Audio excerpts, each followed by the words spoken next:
안녕하세요. 홍씨의 퇴근길에 오신 것을 환영합니다. 뜨드드든. 저는 또 연식 변경 차량입니다. 볼보 하면은 가장 먼저 생각나는 차 혹시 어떤 게 있을까요? 저는 볼보를 한국 시장에 좀 더 널리 퍼뜨려준 모델이라고 해도 과언이 아닌 XC40을 타고 있습니다. 이게 뭐가 신형이냐라고 생각이 들 수 있지만 이번에 2026으로 연식 변경이 되었습니다. 그래서 대다수의 연식 변경 차들이 사실 뭐 디자인이 크게 변하진 않거든요. 파워트레인도 변하지 않죠. 약간의 옵션 조정이라거나 아니면은 신규 트림으로 좀 더 패키징을 좋게 하는 게 보통의 연식 변경의 특징입니다. 제가 타고 있는 볼보의 XC40 2026도 동일해요. 패키징이 조금 더 좋아졌다라고 볼 수가 있고 신규 트림이 출시가 되었습니다. 원래 기존에는 플러스 트림이 있고 울트라 트림 이렇게 두 가지가 있었습니다. 이게 2025 연식에서는 블랙 에디션이 출시가 된 적이 있었죠. 다만 그거는 500대인가 몇백 대인가 기억은 잘 안 나는데 그게 한정판이었어요. 그래서 그거는 일찌감치 다 팔린 걸로 기억을 합니다. 아무튼 블랙 에디션은 한정판 리미티드 에디션이었기 때문에 그 블랙 에디션의 부재를 조금 채워줄 수 있는 트림이 출시가 되었습니다.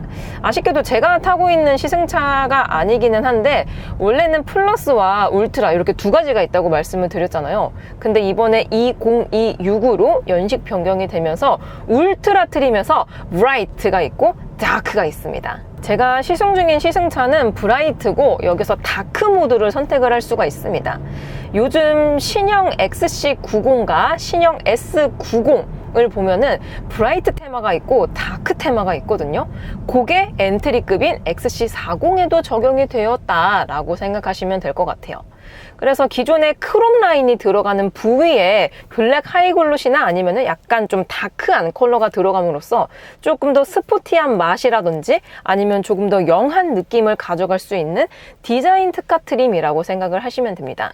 그래서 저는 시승차가 당연히 이제 신규 트림인 다크 테마가 올 줄 알았는데 그냥 일반적인 브라이트 테마입니다. 요거를 외장에서 어떻게 알 수 있냐? 딱 보면 알 수 있어요. 일단 크롬 라인에 블랙 하이글로시가 들어가서 뭔가 한정판 느낌 이런 느낌이 나고 또 휠도 얘가 지금 세그먼트로 따졌을 때 B 세그먼트 소형 SUV에 속합니다. 근데 이 브라이트가 아닌 다크 테마를 선택하면은 휠이 세상에 20인치가 적용이 돼요. 아니 소형 SUV에 20인치라니 굉장한 오버스펙이잖아요. 하지만 휠이 커지면 커질수록 드레스업 효과는 훨씬 더 좋아집니다. 일단 외장에서 봤을 때 엄청나게 예쁘기 때문에 좀 보고 싶었는데 궁금해요. 일단 다크 테마는 제가 실물을 보질 못했습니다. 사진으로만 봤어요. 뭐 사진으로 봤을 때 예쁘니까 뭐 실물도 예쁘지 않을까라는 예상이 듭니다.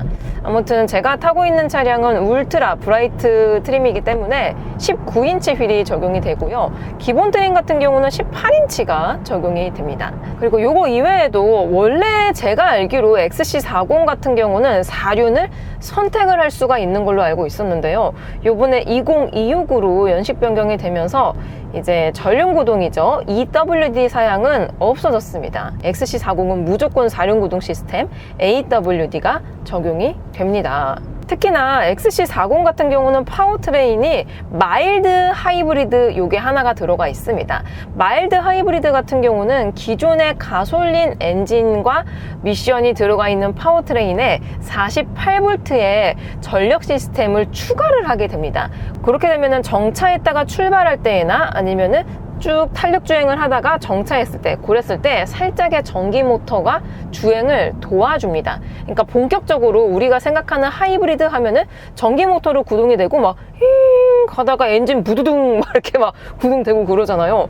그게 없어요. 거의 없습니다. 정차했다가 출발할 때 그때만 살짝 이제 전기 모터가 살짝 도와주기 때문에 실질적인 EV 모드는 없다고 보시면 될 것 같아요. 그래서 볼보는 다른 수입 브랜드와 비교했을 때 비교적 빠르게 이 전동화로 파워트레인을 변경한 브랜드입니다. 그러니까 2020년대로 오면서 디젤이 갑자기 뭐 환경에 안 좋다 해가지고 막 디젤을 퇴출해야 된다, 막 그리고 유로6 발표되면서 굉장히 디젤 파워트레인이 막 안 좋은 파워트레인으로 갑자기 인식이 바뀌었는데, 그렇게 되면서 많은 자동차 브랜드에서 전동화로 이제 바뀌고 있는 추세거든요.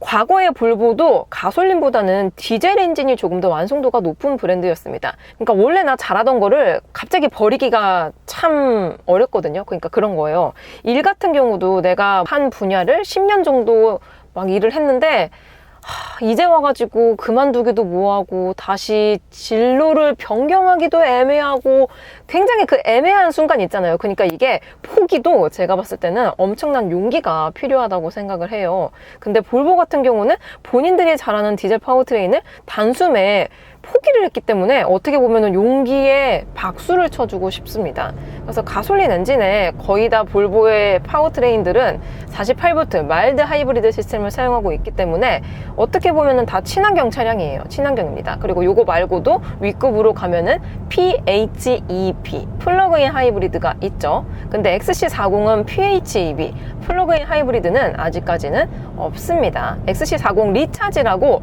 순수 전기차, 순수 전동화 버전은 또 있죠. 그래서 저공해 3종을 받기는 했지만 본격적인 전기 모터 주행은 불가능하기 때문에 그냥 일반 가솔린 차를 타는 거하고 주행 감각은 거의 동일합니다. 거의 동일해요. 여기서 이제 디테일이 조금 다른데, 어디서 다르냐면은 지금 전방에 신호 걸렸거든요. 이제 브레이크를, 제가 풋브레이크를 밟아요. 이게 아마 카메라에 녹화가 될진 모르겠는데, 풋브레이크를 밟으면은 PRND 요 우측에 약간 배터리 모양 같은 아이콘이 있거든요. 요게 초록 색깔로 이렇게 화살표로 쇼르륵 쇼르륵 하면서 무언가 충전이 되고 있다라는 거를 알려주고 있긴 합니다. 오늘 아침에 행사가 있었어가지고 좀 제가 먼 길을 다녀왔더니 피로도가 장난이 아니에요. 지금 막 다크서클 내려오고, 그리고 제가 안 그래 보여도 운동을 되게 오래 했거든요. 헬스를 열심히 하진 않았지만 한 10년 정도를 계속 꾸준하게 등록을 하고 있습니다. 어떻게 보면 헬스장 VIP 돈을 많이 썼어. 아무튼 어제 어깨를 했더니 이쪽이 너무 뻐근해요. 하지만 근육통이 오면 뭐다? 운동을 제대로 한 것이다. 아무튼 운동도 하고 오늘 장거리를 갔다 와서 힘듭니다. 정차했다가 출발할 때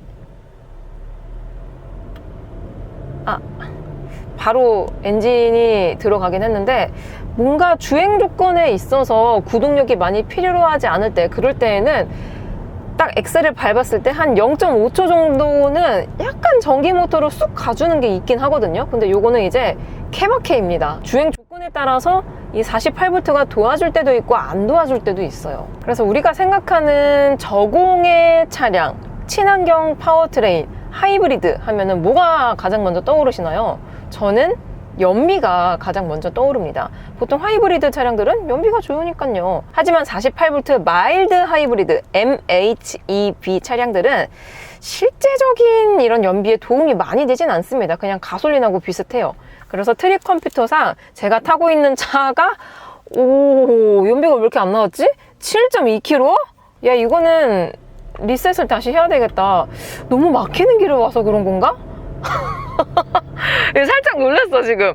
연비가 리터당 7.2km는 좀 그렇네요. 원래는 신형 XC40 2026 버전의 복합 연비는 리터당 10.3km가 나온다고 합니다. 근데 저는 너무 막히는 퇴근길 위주로 가서 그런 건지 몰라도 7km대면은 사실 좀 그렇거든요. 제가 생각하는 연비의 기준이 있습니다. 일단 한 자릿수면은 저는 연비가 안 좋다라고 생각을 해요. 그리고 연비가 그냥 뭐 그럭저럭 괜찮다라고 생각되는 구간이 리터당 10부터 12km까지거든요. 그리고 13부터 한 15, 뭐 18 요 정도까지는 연비가 진짜 잘 나오는 거고, 앞자리가 2다. 요거는 이제 사기 캐릭터. 그럼 냄새만 맡아도 간다라고 제가 은유적인 표현을 하거든요. 근데 제가 타고 있는 XC40 2026은 생각보다는 연비가 잘 안 나오는 편이네요. 근데 어떻게 보면 이해가 되기도 합니다.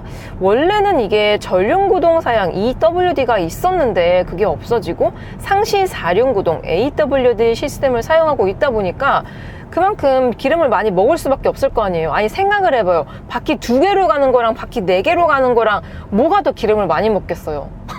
얘는 지금 쓸데없이 바퀴를 4개를 다 구동을 시키고 있어가지고 그래서 연비가 조금 안 나오는 느낌이 없지 않아 있습니다. 그리고 연비 이야기가 나와서 말인데 볼보 차량들은 엔트리건, 뭐 플래그십이건, 뭐 세단이건, SUV건 옥탄가 95 이상을 지향하고 있습니다. 그러니까 옥탄가가 95 이상이면은 한마디로 고급유를 넣어야 된다. 고급 휘발유 아시죠? 고급 휘발유 넣는 곳 많이 없잖아요. 근데 고급 휘발유를 지향하는 것이지 무조건 너 이거 아니면은 당장 나 시동 안 걸릴 거야. 요거는 또 아닙니다. 그러니까 고급 휘발유를 넣으면은 좋지만 일반유를 넣어도 뭐 당장 문제가 생기지는 않는다라는 거죠. 근데 이제 차량마다 이제 제조사마다 매뉴얼들이 있는데 웬만해서는 제조사에서 하라는 대로 하는 게 장고장도 덜해지고 수명도 연장을 시킬 수가 있습니다. 그러니까 사람도 똑같은 거예요. 제가 옛날에 이런 말을 한 적이 있는데 이제 우리가 아파요. 막 골골대고 막 좀 뭐 피로해. 그래서 병원에 가. 그러면은 의사 선생님이 뭐 니코틴, 담배 피지 마세요. 알코올 마시지 마세요. 술 마시지 마세요. 그리고 카페인 줄이세요. 근데 우리가 살다 보면은 뭐 먹을 수도 있고 하잖아요. 근데 술 한 잔 마셨다 아니면은 뭐 커피 한 잔 마셨다 해가지고 당장 사람이 어떻게 되진 않습니다. 근데 이게 누적이 되고 계속 지속적으로 그렇게 살게 되면은 병이 걸릴 확률이 높아진다라는 거죠. 그래서 볼보의 차량들도 고급 휘발유를 권장을 하긴 하지만 일반유를 넣어도 되긴 하지만 그래도 저는 만약에 이게 내 차야, 내돈내산한 내 차야 그러면은 고급 휘발유를 넣어줄 것 같기는 합니다. 대신 이제 최저가 찾아가지고 야 여기 최저가다 해갖고 내비 찍어가지고 야 절로 가자 이런 식으로 아마 운용을 하지 않을까 싶습니다. 근데 조금 너무하죠. 어떻게 보면은 이게 뭐 고성능 차량도 아니고 그렇다고 엄청난 막 대형급의 플래그십 차량도 아닌데 그냥 데일리로 타기 좋은 컴팩트한 SUV잖아요.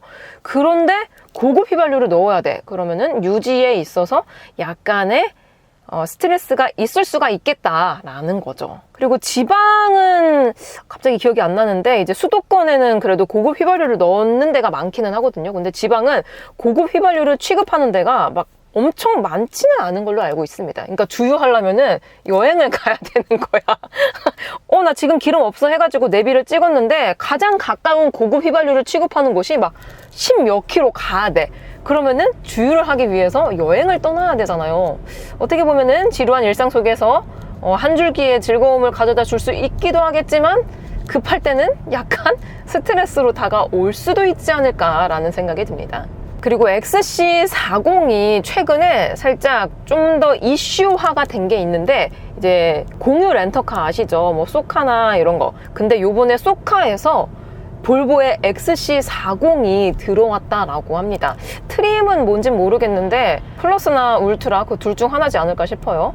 아무튼 공유 렌터카에서 보통 이제 대중적인 차량 5월 국산차가 아니면 잘 안 들어놓거든요. 근데 볼보의 XC40이 들어온다는 게 좀 놀라긴 했습니다. 그만큼 이제 대중적인 브랜드가 되어간다라는 의미로 해석이 되기도 하거든요. 보통 우리가 수입차 하면은 벤비아를 먼저 생각하잖아요. 벤츠, BMW, 아우디. 거기에 뭐 일제차 해가지고 뭐 미국차까지 낄 수가 있는데 볼보는 여기 국기 혹시 보이세요? 어디 갔지? 여긴 있는데? 운전석이 어디 갔냐? 어머. 아니 이게 볼보차를 타면은 시트 옆쪽에 스웨덴 국기가 있거든요. 근데 제가 지금 못 찾은 건지 몰라도 운전석에는 스웨덴 국기가 없습니다. 이거 누가 똑 떼간 거 아니야? 조수석엔 있거든요. 아무튼 우리가 생각하는 수입차는 독일차, 뭐 일본차, 미국차 요 정도가 있는데 스웨덴 차를 이런 공유 렌터카로 사용을 한다는 게 어떻게 보면은 볼보의 네임밸류가 그만큼 많이 올라간 게 아닌가라는 생각이 들기도 합니다. 그리고 실제로 XC40이 한국 시장에 런칭이 되고 나서부터 볼보라는 브랜드가 좀 더 대중화가 된 것 같긴 하거든요. 그 전까지는 굉장히 매니아틱한 브랜드였고 또 약간 이제 차알못이라고 하죠. 차를 잘 모르시는 분들은 볼보 하면은 그게 뭐야? 처음 듣는데? 뭐? 이렇게 반응이 나오는 브랜드였거든요. 근데 요즘은 볼보 하면은 그거 안전한 차 아니야? 아, SUV 잘하는 차. 이렇게 보통 인식이 들어가다 보니까 진짜 과거와 비교하면은 참 많이 발전이 됐다라는 거죠. 그 발전을 이바지한 차량이 바로 이 XC40이라고 볼 수가 있을 것 같습니다. 그래서 XC40은 이제 다른 차량들과 비교했을 때 압도적으로 여성 오너의 비율이 많다고 합니다. 근데 제가 막 이런저런 뭐 미팅도 다니고 막 했는데 이런 질문을 받은 적이 있습니다. 보통 여성분들은 차를 고르는 기준이 뭔가요? 라는 질문을 받았거든요. 근데 저는 좀 논외예요. 저는 왜냐하면은 여성이기 이전에 진짜 깐난쟁이 때부터 차를 좋아하기도 했었고, 저는 지금 자동차 리뷰어잖아요. 그래서 저는 사실 약간 돌연변이거든요. 근데 일반적인 여성분들이 차를 고를 때는 제 주위에도 이제 차가 없는 친구들도 많긴 하지만 차가 있는 친구들도 있단 말이에요. 근데 그런 친구들이 차를 고르는 기준을 봤을 때 내가 아는 사람이 타던 거, 이런 거예요. 그러니까 예를 들어서 내 친구가 XC40을 타? 근데 뭐 가끔 친구니까 얻어 탈 때도 있고, 뭐 친구다 보니까 아, 얘가 못 탄다 라고 알 수 있잖아요. 그리고 은연중에 내가 차를 샀을 때 아, 뭐 살까 하다가 내 친구가 이거 타는데? 근데 오래 타고 있어. 괜찮지 않을까? 디자인도 생각보다 예쁘고 괜찮아 해가지고 내 주변 사람이 산 모델을 그대로 사는 경우가 굉장히 많습니다. 굉장히 많아요. 그리고 타다 보면은 실제로도 뭐 성능도 그렇고 무난하면서도 만족감이 높고 괜찮다 보니까 이거 XC40 탈만해, 괜찮아 라는 말을 하다 보니 아, 그러면은 나도 이 차를 살까 해가지고 사는 경우가 간간히 있거든요. 간간히 있습니다. 그리고 입소문도 사실 무시를 못할 것 같아요. 좀 꾸밀 줄 아는 여성분들은 되게 유행에 민감한 경우가 많거든요. 그래서 요즘 뭐가 유행한다, 뭐가 좋다 이러면은 다 그런 정보들을 어떻게 다 알 수가 있어요. 근데 이 한국 시장에 XC40이 런칭이 되고 실제로 여성 오너들이 많이 생기다 보니까 야, 요즘 여자들 요 XC40 많이 산다던데? 그럼 나도 이거 살까? 이거 괜찮아 보이는데? 나도 살만한 것 같은데 해가지고 사는 경우도 꽤 많은 편인 것 같습니다. 그러니까 사실 리뷰어 입장으로 보자면은 가격도 촘촘하게 비교를 해봐야 되고, 거기에 성능이라든지 편의 옵션이라든지 막 시트 포지션, 뭐 주차장 난이도부터 해가지고 주행 보조 기능 뭐 들어가 있고 이렇게 디테일하게 봐야 되는데, 사실 일반적인 소비자, 일반인이라면 그렇게 디테일하게까지는 잘 안 보거든요. 보통은 이제 디자인, 그리고 딱 탔을 때 공간, 그리고 가격, 요 정도가 있을 것 같아요. 보통의 일반 분들은 사실 이런 성능에 있어서 그렇게 중요하게 생각을 안 하시는 분들이 꽤 많으시더라고요. 그래서 XC40은 디자인도 무난하고 고급스럽고 뭔가 컴포트하면서도 차분한 이미지를 주고 있는데, 또 브랜드 네임밸류가 뭐랄까 막 날티가 나지도 않으면서 그렇다고 너무 대중적이지도 않지만 그렇다고 너무 막 럭셔리하지도 않은 적당한 프리미엄을 지향하고 있는 차량인데, 또 크기는 조금 작아서 주차가 편해. 근데 실내는 또 SUV다 보니까 넓어. 이거 괜찮네 라는 생각이 들게 되는 거죠. 그리고 볼보가 과거에는 안 그랬는데 언제부턴가 옵션 구성도 정말 많이 좋아지긴 했습니다. 진짜 웬만한 옵션 다 들어가 있거든요. 그리고 제가 타고 있는 차량은 울트라, 이게 플러스 트림과 비교했을 때 가격이 300만 원 정도 더 비싸기는 합니다. 차이점이 뭐냐, 일단은 이 휠이 18인치가 아닌 19인치가 들어가고, 또 외장에 봤을 때 이게 픽셀 라이트가 들어간다라고 하거든요. 그러니까 라이트 방식도 조금 다른 게 들어갑니다. 그리고 범퍼 아래쪽에도 기본 트림은 없는데 울트라 트림부터는 안개등도 적용이 되고요. 또 실내 내장재에 있어서도 좀 많이 다르긴 합니다. 일단 저는 볼보차 하면은 가장 먼저 생각나는 게 오레포스 크리스탈 기어레보거든요. 기어레버가 이쪽에 있는데, 이게 기본 트림에서는 제가 알기로는 그냥 일반적인 플라스틱이 적용이 되는 걸로 알고 있습니다. 하지만 울트라 트림에서는 약간의 이런 램프, 제가 잘 보여드리기 위해서 저의 텀블러를 뺄게요. 이렇게, 아, 너무 예쁜데? 라이트가 들어오는 오레포스 크리스탈 기어레버, 요게 적용이 되고요. 또 360도 어라운드 뷰도 기본 트림은 없는 걸로 알고 있는데, 이 울트라 트림부터는 360도 어라운드 뷰 기능이 들어갑니다. 측면, 전방, 후방, 360도 이런 것들도 볼 수 있기 때문에 좀 초보 운전이다 하시는 분들은 확실히 이러한 옵션이 있으면은 좁은 길이나 아니면은 주차할 때 편안하긴 합니다. 편하네요. 하지만 나는 운전을 잘한다 하시면은 굳이 없어도 되는 옵션이긴 합니다. 그리고 가장 크게 차이가 나는 부분이 바로 브랜드 오디오라는 생각이 듭니다. 지금 여기 대시보드 쪽에 보시면은 하만카돈 사운드가 적용이 되어 있습니다. 기본 트림과 비교했을 때 와트 수도 다르고 스피커 개수도 다르기 때문에 훨씬 더 풍부한 음색을 들을 수가 있는데요. 제가 잠깐 들려드릴게요.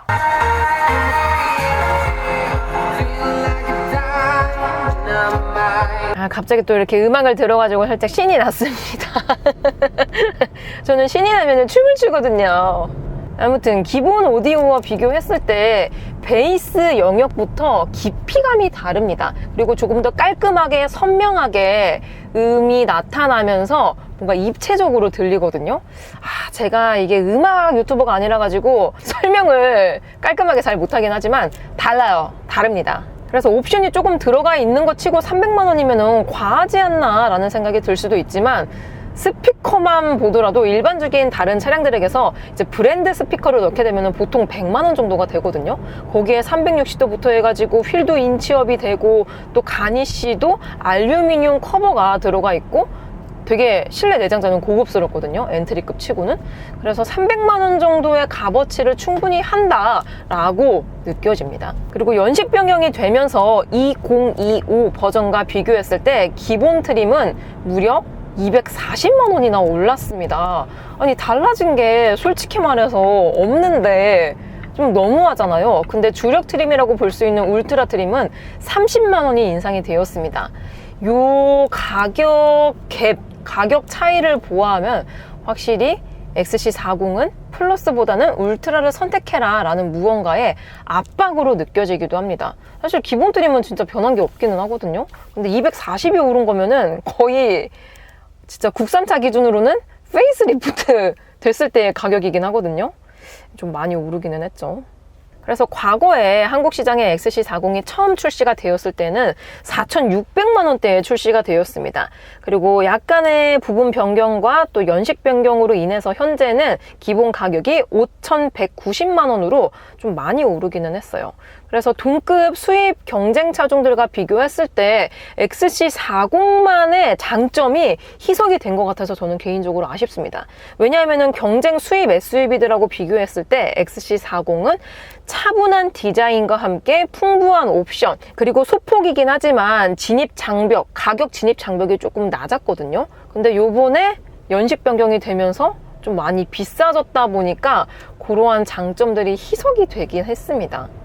제가 최근에 시승차들을 조금 다 큰 거를 탄 것 같긴 하거든요. 그러다가 갑자기 이렇게 컴팩트 SUV를 타니까 뭔가 부담은 없습니다. 그러니까 큰 차가 승차감도 편안하고 편의 옵션도 많아서 주행할 때에는 좀 뭔가 좋아 보일 수 있다라고 느낄 수 있지만 실제적으로 이 차를 운용함에 있어서는 주차할 때 되게 힘들거든요. 큰 차들은 아무리 뭐 360도 어라운드뷰 들어가 있고 뭐 자동 파킹 시스템부터 해가지고 별의별 게 다 들어가 있어도 차체 크기가 크면은 주차는 어쩔 수 없이 힘듭니다. 힘들어요.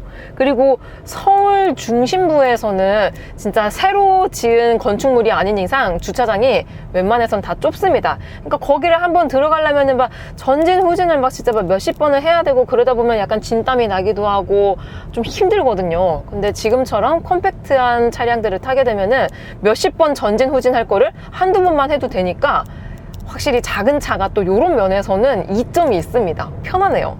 그리고 좁은 도로에서도 큰 차들은 막 아슬아슬하게 막 비껴나가야 되고 그러는데 컴팩트한 차량들은 그냥 쑥 가더라도 좌우 폭이 아직 많이 남다 보니까 이런 것도 상당히 편안하긴 합니다. 이래서 연세 많이 드신 분들이 원래 큰 차 타다가 작은 차로 기변하시는 이유인 것 같기도 합니다. 작은 차가 스트레스가 없긴 없어요. 근데 그게 있어요. 이렇게 주행하다가 완전 정차할 때 그때는 또 약간 전기 모터가 살짝 개입이 되거든요. 근데 아싸리 그냥 엔진으로 갔었으면은 풋 브레이크로 제동을 딱 이제 디스크를 잡으면 되는데 어줍잖게 회생제동이 들어오니까 완전 정차까지의 브레이킹이 좀 뭔가 느낌이 다르긴 해요. 일반적인 차량들하고 비교했을 때. 담력이 뭐랄까 좀 독특하기는 합니다. 딱 풋 브레이크를 밟았을 때 캘리퍼가 디스크 로터를 쫙 잡아주는 게 아니고 뭔가 숭 하고 가는 게 있어요. 아, 이거 설명을 제대로 못하겠네. 쑥 가거든요. 쑥 간 다음에 캘리퍼가 탁 잡아줍니다. 이외에도 SDB, 소프트웨어 중심의 차량으로 요즘 볼보 차량들은 진화를 하고 있기 때문에 다양한 어프들을 활용할 수 있다는 것도 장점으로 느껴집니다. 여기 네이버 웨일이 들어가 있어가지고 차량 안에서 OTT 서비스는 물론이고 SNS 뭐 이런 것까지 할 수 있거든요. 근데 요거는 아쉽게도 주행 중엔 안 되고 정차 시에만 가능합니다. 뭐 안전을 위해서는 어쩔 수 없죠. 그리고 볼보 하면은 안전의 대명사기 때문에 주행 중에 막 갑자기 유튜브가 나오는 것도 좀 뭔가 웃길 것 같기도 합니다. 그쵸? 그래서 간만에 이렇게 컴팩트 SUV를 타니까 또 나름대로의 기분은 좋네요. 아, 근데 오늘 너무 장거리를 갔다 와서 좀 피곤해요. 피곤하면 제가 눈이 잘 안 떠지고 말을 조금 더듬고 그러거든요. 양해해 주세요. 홍씨가 오늘은 열심히 살았다는 증거입니다. 여러분들은 퇴근 중이신가요? 오늘 하루도 정말 수고 많으셨고요. 저는 그럼 다음 영상에서 뵙도록 하겠습니다. 그럼 안녕!